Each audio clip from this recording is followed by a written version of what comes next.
오늘부터 살펴볼 예레미야 애가는 예레미야 선지자가 남유다의 멸망을 바라보며 탄식하며 쓴 시입니다.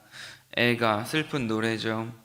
근데 우리가 이렇게 예레미야 애가를 보면 특징이 있는데 그 특징이 무엇이냐면 1장부터 5장까지 되어 있고 1장, 2장, 4장, 5장 이렇게 4장이 22절로 되어 있는 것을 볼 수가 있습니다. 왜 그럴까요? 특징이 있어요. 예레미야 애가는 히브리어 알파벳, 알렘벳, 김멜, 감멜 이런 식으로 해가지고 그 히브리어의 알파벳 22개를 한 절씩 해서 시작으로 하여 22절로 맞춰놓은 시입니다. 그리고 특별히 3장 같은 경우는 이제 알파벳 하나에 3절씩을 사용해서 총 66절로 기록이 되어 있는 것이죠. 그래서 그것을 통해서 우리에게 주고자 하는 메시지가 무엇일까요? 우리가 잘 알다시피 예레미야 선지자는 하나님을 떠난 유다 백성들에게 하나님께로 돌아오라고, 그렇지 않으면 하나님께서 이 나라를 심판하실 것이라고 계속해서 선포했습니다. 그럼에도 불구하고 유다 백성들은 자신들의 죄악은 생각하지도 않고 하나님의 성전이 예루살렘에 이렇게 있는데 하나님께서 이 성전을 지켜주시지 않겠냐, 하나님께서 이것을 반드시 보호해 주실 것이라는, 심판하지 않으실 것이라는 선민 사상이 그들 가운데 있었던 것이죠. 하지만 결국 예레미야를 통해서 주신 그 하나님의 심판에 대한 메시지는 BC 586년에 남유다가 바벨론에게 멸망하면서 결국에 이루어지고 맙니다. 그때 이스라엘 백성들이 겪은 그 상황, 그리고 그 충격, 그것은 아마 말로 표현할 수 없었을 거예요. 자신들은 결코 망하지 않을 것이라고 생각했던 그들이 이방 나라로부터 멸망당했을 때에, 그리고 그 참혹한 그 현실을 받아들였을 때에 그들에게는 정말로 감당할 수 없을 만한 고통과 아픔이 있었을 것입니다. 소련은 절대로 무너지지 않을 것이다 라고 생각했던 사람들이 소련이 무너졌을 때의 그 마음이 어떠했겠습니까? 또한 지금 우리가 미국이 최강의 나라라고 이야기하는데 이 미국이 여러분 망할 것이라고 누가 생각할 수 있겠습니까? 그런데 그 미국이라는 나라가 하루아침에 다른 나라에 의해서 멸망하게 된다면 그 국민들의 마음이 어떠하겠습니까? 마찬가지로 이스라엘 백성들에게는 선민사상이라는 것이 있었고, 따라서 자기들의 나라는 결코 망하지 않을 것이라고 여겼는데 이방 나라로부터 패배하고 하나님의 그 예루살렘 성전이 무너지고 백성들은 포로로 다 끌려가게 됩니다. 그들에게 있어서 정말로 믿었던 그 하나님이 어쩌면 그 시간만큼은 참 하나님이 아니라고 생각되었을 수도 있고, 혹은 하나님이 우리를 버렸다라고 생각했을 수도 있었을 것입니다. 우리도 나름 하나님을 믿는다는 믿음을 가지고 신앙생활을 합니다. 근데 그렇게 신앙생활을 하는 많은 성도들 중에서 예레미야 시대에 이스라엘 백성들과 같은 믿음을 가지고 살아가는 사람들도 많이 있다는 것입니다. 이스라엘 백성들의 모습이 어떠했다고요? 하나님을 믿는다고 하면서 말로는 하나님을 믿는다고 이야기하지만 그들의 삶과 그들의 모습들을 보면 이방신들을 섬기며 악한 일들을 아무렇지도 않게 행하며 살아갔던 모습을 우리는 볼 수가 있습니다. 그러면서도 그들 마음 가운데에는 나는 하나님의 자녀니까 괜찮겠지라는 그 안일한 마음을 가지고 살아왔었고, 결국에 그들은 그로 인해 심판받게 되어지죠. 여러분, 우리들의 모습은 어떻습니까? 우리들도 입술로 하나님을 믿는다고 고백합니다. 우리 하나님의 자녀라고 굳게 믿고 살아가고 있습니다. 그러면서 우리도 이스라엘 백성들과 같이 아무렇지도 않게 하나님과 상관없는 삶을 살아가며, 그리고 또 교회 밖에서는 누가 그리스도인인지 모르는 것처럼 그렇게 살아가고 있지는 않습니까? 말하는 것, 그리고 행동하는 것, 정말로 그런 것들을 통해서 우리가 그리스도인들의 모습을 보여주어야 함에도 불구하고 그렇지 않은 삶을 살아가면서 나는 저 사람들과 다르다고, 나는 예수님을 알지 못하는 사람과는 다르다고 생각하며 살고 있지는 않습니까?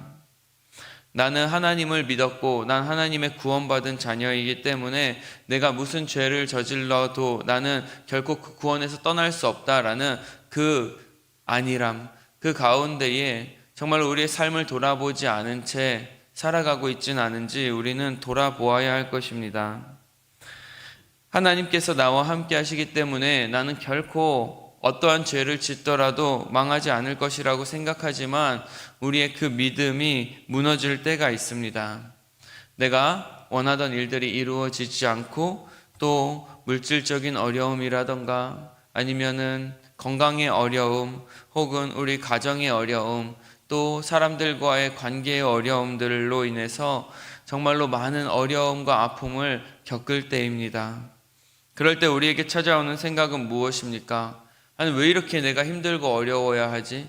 왜 이렇게 내가 이런 고통을 당해야 하지? 하는 생각과 함께 내가 믿는 하나님이 진짜 하나님일까? 라는 생각을 하게 되고 혹은 하나님이 나를 버린 것은 아닐까? 하나님 나를 떠나신 것은 아닐까? 하는 불안한 마음을 가지기도 합니다.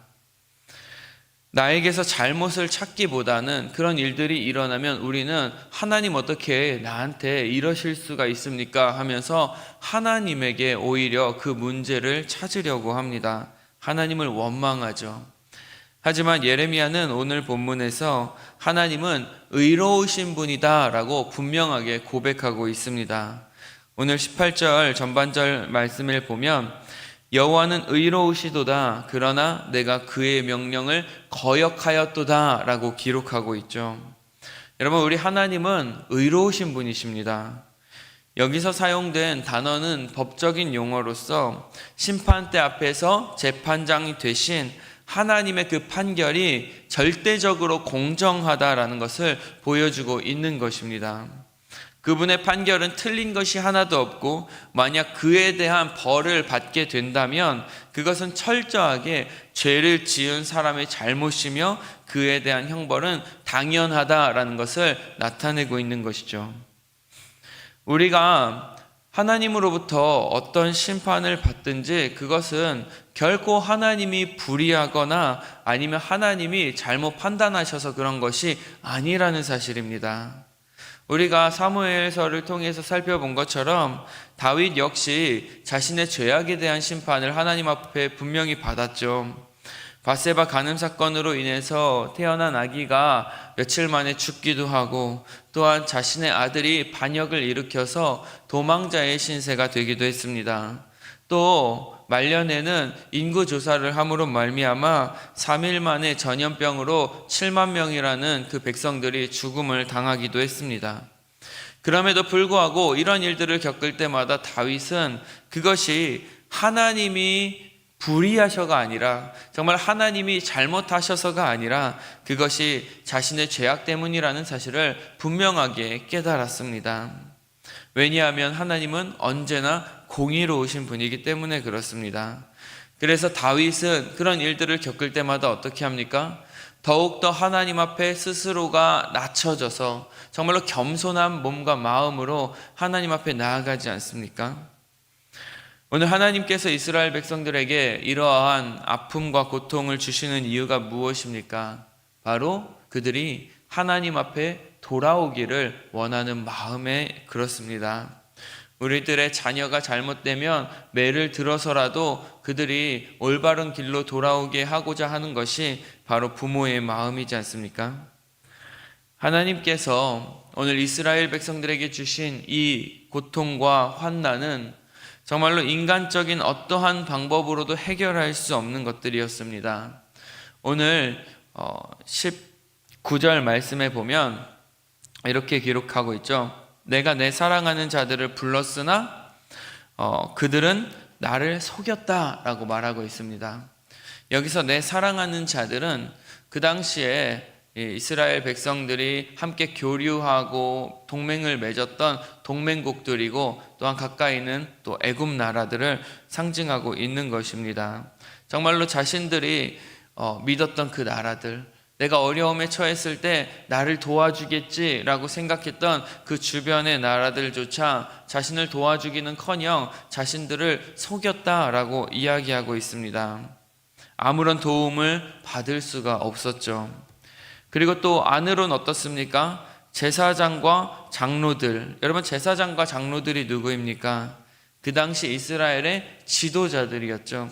마땅히 이스라엘 백성들에게 가야 할 길을 알려주고 그 백성들을 이끌어야 할 사람들이 지금 자신들의 양식조차 구하지 못해서 기절했다라고 오늘 말씀에 이야기하고 있습니다. 여기서 기절했다라는 것은 원어적으로 보면 거의 죽게 되었다라는 것을 이야기하는 거예요. 이와 같이 이스라엘 백성들은 외부적으로도 그리고 또한 내부에서도 아무런 해결책을 구하지 못한 채, 아무런 인간적인 도움을 구하지 못한 채 그렇게 고통과 아픔 가운데에 있어야만 했습니다. 그때 이스라엘 백성들이 할 수 있는 것이 무엇이었겠습니까? 바로 주님의 긍휼을 구하는 것뿐이었습니다. 오늘 20절 말씀에 보면 뭐라고 이야기합니까? 여호와여 보시옵소서라고 이야기하는 것입니다. 여호와여 보시옵소서. 우리를 봐주시기를 지금 예레미야 선지자는 간구하고 있는 것입니다. 지금 이스라엘 백성들이 얼마나 힘들고 어려운 상황에 처해 있는지, 그 아픔과 고통을 주님 좀 헤아려 달라고 기도하고 있는 것이죠. 이스라엘 백성들의 재난을 바라보면 이방 나라들은 오히려 기뻐하고 즐거워하고 있습니다. 봐라, 너희 하나님께 심판받고 있지 않느냐? 너희 그렇게 될 줄 알았어 하며 조롱하고 있습니다. 그때 주님께서 이 모든 상황들을 다 감찰해 주시고, 그리고 그 우리를 비웃고 조롱하는 악인들을 심판하여 달라고 지금 간구하고 있는 것이죠. 여러분, 정말로 하나님께서 봐주시면 됩니다. 하나님께서 우리를 지켜봐 주시는 것, 거기에 우리의 소망이 있는 것입니다. 그렇기 때문에 우리는 주님 앞에 우리의 모든 잘못된 것들을 회개하며 나아가야 될 줄로 믿습니다. 하나님, 내 죄악이 주님 앞에 심히 큽니다. 하나님 앞에 여러분, 우리의 죄는 숨길 수가 없습니다. 주님, 나를 주님 앞에서 멀리하지 마시고 주의 성령을 거두지 마시옵소서. 내가 주님께 나아가기를 원합니다. 이제라도 내가 주님 앞에 나의 모든 잘못된 것들 내려놓고 주님을 떠나 살았던 나의 그 모습들, 그리고 나의 말과 행동으로 지었던 모든 잘못들 하나님 앞에 이 시간 주님의 십자가 앞에 내려놓고 나아가오니 주님, 나를 불쌍히 여겨 주시옵소서. 나를 바라봐 주시옵소서. 나의 이 아픈 상황, 나의 이 힘든 상황, 이 고통 하나님께서 해결해 주시옵소서 하고 우리는 주님 앞에 내어드려야 하는 것입니다. 그럴 때에 하나님께서 우리를 붙들어 주실 거예요. 정말로 내 힘으로 할 수 없고 정말 내 능력으로 이룰 수 없는 그 문제들, 어느 누구도 도와줄 수 없는 그 어려움 속에 사방이 꽉 막혀서 앞으로도 갈 수 없고 뒤로도 갈 수 없고 양옆으로도 갈 수 없는 그때에 우리가 할 수 있는 것이 있다면 무엇이겠습니까? 바로 하늘을 바라보는 것입니다. 하늘을 바라볼 때에 하나님께서 그곳에서 우리에게 밝은 빛을 비춰 주실 것입니다. 우리 애가라는 말은 말 그대로 슬픈 노래를 이야기하는 것이죠. 이처럼 하나님의 심판으로 인해서 이스라엘 백성들이 겪어야 했던 그 고통과 아픔에 대한 비탄과 호소가 반복적으로 예레미야 애가에는 나타나고 있습니다. 그런데 또한 그에 대한 하나님의 사랑과 약속에 근거한 하나님 백성의 회복에 대한 그 소망과 간구, 그것들이 균형을 이루며 나타나는 것을 우리가 볼 수가 있습니다. 이 고통과 그리고 또 아픔들, 반대로 소망과 회복에 대한 그 생각, 이 두 가지가 함께 교차해서 나타나고 있는 것이죠. 이러한 두 요소들은 우리가 겉으로 봤을 때는 번갈아 가면서 반복적으로 나타나지만, 근데 자세히 살펴보면 이 예레미야 선지자가 비탄과 호소를 토해낼 때에도 그 바탕에는 항상 여호와를 향한 변치 않는 믿음과 소망이 깔려 있다라는 것을 우리는 볼 수가 있고, 반대로 믿음과 소망을 그 예레미야 선지자가 고백하는 그 순간에도 그 하나님의 심판으로 인해서 주어지는 견딜 수 없는 아픔과 고통이 그 가운데에 함께 있었다는 것을 우리는 보게 되어집니다. 그러니까 이 두 가지가 함께 교차해서 나타나는 거예요.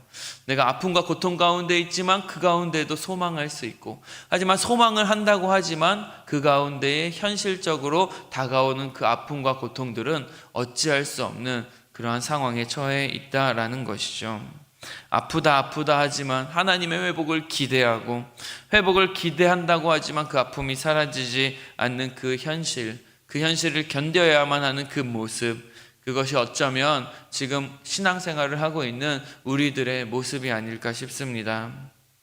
부족하고 연약하기에 우리 역시 하나님 앞에 죄를 짓고 혹 그로 인해서 아프고 힘든 삶을 우리는 살아가지만, 하지만 그럼에도 불구하고 그 가운데 다시 우리를 회복시키고 또한 우리를 이끌어 주실 하나님의 그 사랑과 은혜를 우리는 기대하며 살아갑니다. 하지만 그럼에도 불구하고 그날 주님이 오시는 그날까지, 주님이 우리를 회복시키는 그날까지 이 현실 속에서의 삶의 무게를 짊어지고 때로는 아픔과 고통 가운데 살아가는 그런 우리의 모습들, 그 모습들 가운데에 분명하게 예레미야 선지자가 우리에게 말씀해주고 있는 것은 무엇입니까? 우리 하나님은 의로우시다는 것입니다. 우리 하나님은 의로우시기 때문에 반드시 악인들을 심판할 것이며, 또한 우리 하나님은 은혜와 사랑이 하나님이시기 때문에 결코 자기의 자녀들을 버리지 않으시고 우리의 아픔과 슬픔을 이해하시고, 그리고 언젠가 하나님의 때가 되었을 때에 우리를 다시 회복시킬 것이며 우리를 영원한 하나님의 나라에 인도해 주실 것이라는 것, 여러분 그것을 꼭 붙들며 살아가시기를 바랍니다. 오늘도 힘들고 어려운 삶을 살아가야 되는 분들도 있을 것입니다. 하지만 그 가운데에 주신 하나님의 소망이 여러분들의 삶 가운데 넘쳐나기를 간절히 축복합니다. 우리 함께 기도하겠습니다.